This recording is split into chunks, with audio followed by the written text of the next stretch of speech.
E aí, galera, se liga nesse tema de agora, tá? Vamos falar um pouquinho sobre poluição.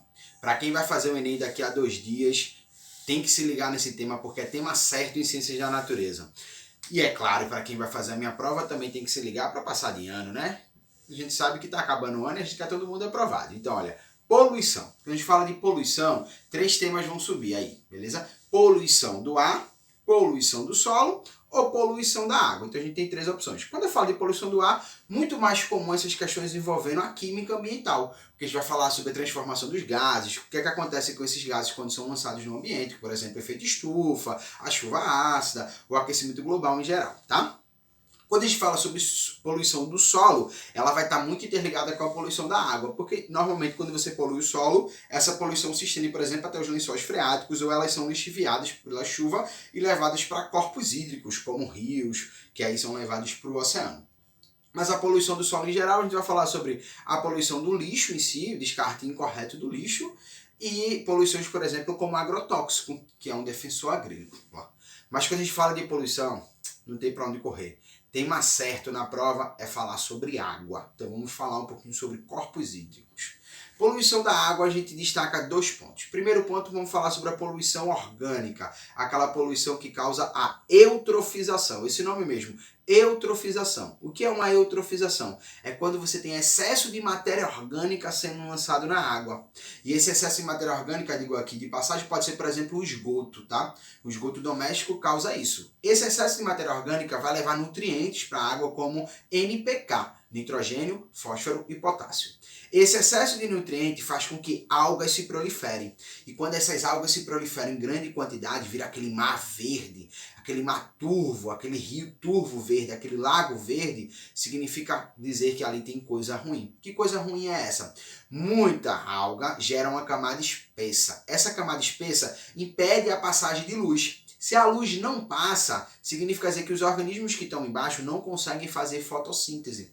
Sem fotossíntese, sem oxigênio. Sem oxigênio, todos os seres aeróbios que vivem na água vão morrer. Por exemplo, peixes, crustáceos, moluscos, mamíferos, qualquer um que estiver lá embaixo precisando de ar, que não consiga tirar isso direto da água, vai acabar morrendo, tá, gente?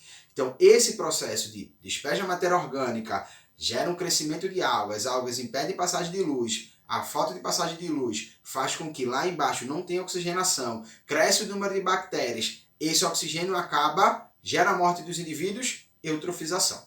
Falei em eutrofização, surge uma segunda palavrinha aqui muito importante nas alternativas de Enem, por exemplo, que se chama-se de bioindicadores. O que são bioindicadores? Bioindicadores são quando a gente coleta amostras de água e procura especificamente algum tipo de animal ou algum tipo de vegetal ou alga para indicar se aquela água lá está poluída ou não está poluída. Então, são seres vivos que vão indicar a qualidade da água. E aí a gente tem o que a gente chama de bioindicador. Beleza? Pegou a dica?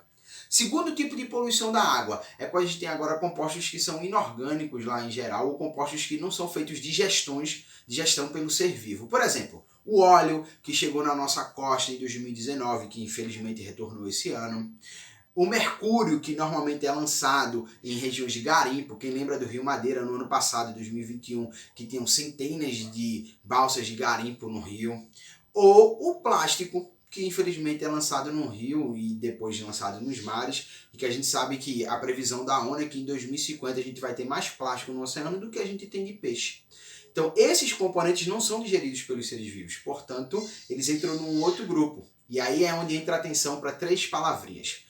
O que é biomagnificação trófica, o que é bioacumulação trófica e o que é biorremediação. Primeiro, o que é uma biomagnificação?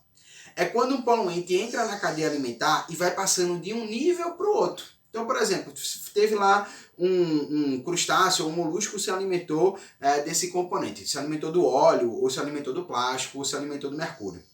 O próximo ser vivo que se alimentar dele vai indiretamente consumir esse poluente, porque esse poluente não sai do corpo, ele não é digerido. Então veio um peixe e comeu esse molusco, ele ficou agora com poluente. Veio o ser humano e comeu esse peixe, ele agora ficou com poluente. Por isso que a gente diz que mais de 90% da população humana já comeu plástico. Não é porque ele pegou plástico e mastigou, mas é porque ele comeu algum ser vivo que já comeu plástico. Então a gente tem aí o que a gente chama de biomagnificação ou biomagnificação trófica. A gente tem lá a passagem do poluente na cadeia alimentar. Dica! Toda vez que você tiver uma biomagnificação, o indivíduo mais poluído é o último da cadeia, é o topo da cadeia, porque como ele come todos os que estão abaixo dele poluído, ele é quem fica mais poluído, beleza? Segundo, bioacumulação. Aí eu não vou falar ao longo da cadeia, eu vou falar de uma parte só da cadeia, um nível só da cadeia. Então quer dizer assim, pega lá aquele molusco que se alimentou do óleo, filtrou o óleo. Ele foi e fez uma primeira alimentação, então ele juntou uma pequena quantidade de óleo dentro dele. Quando ele fizer a segunda alimentação, ele vai juntar mais um pouquinho. Quando ele fizer a terceira alimentação, ele vai juntar mais um pouquinho. Então ele está fazendo o que a gente chama de bioacumulação. Quanto mais ele come o poluente, mais esse poluente fica acumulado. É por esse motivo que o último indivíduo da cadeia trófica tem mais poluente. Porque como ele é o último, ele vai acumulando esse poluente toda vez que ele se alimenta dos que estão abaixo dele. Ele faz uma bioacumulação. E terceiro e último, biorremediação. A biorremediação é quando a gente usa de seres vivos para tentar corrigir esses poluentes. Então, por exemplo, muito comum estudos que usam bactérias para degradar petróleo, por exemplo, ou seus derivados quando são lançados na água. Então a gente joga essas bactérias lá para elas se alimentarem desse poluente, tá? Então existem estudos também com bactérias para ver se elas conseguem se alimentar de plástico, porque plástico não é um composto natural, né? É muito difícil. Então, imagina bactérias que pudessem comer esse plástico para a gente destruir esse excesso de plástico que existe no ambiente. Tá, gente? Então pega a dica, isso é muito importante para o Enem, mas também é importante para a prova de biologia. Saudade de vocês, semana que vem eu tô de volta. Beijão, tchau!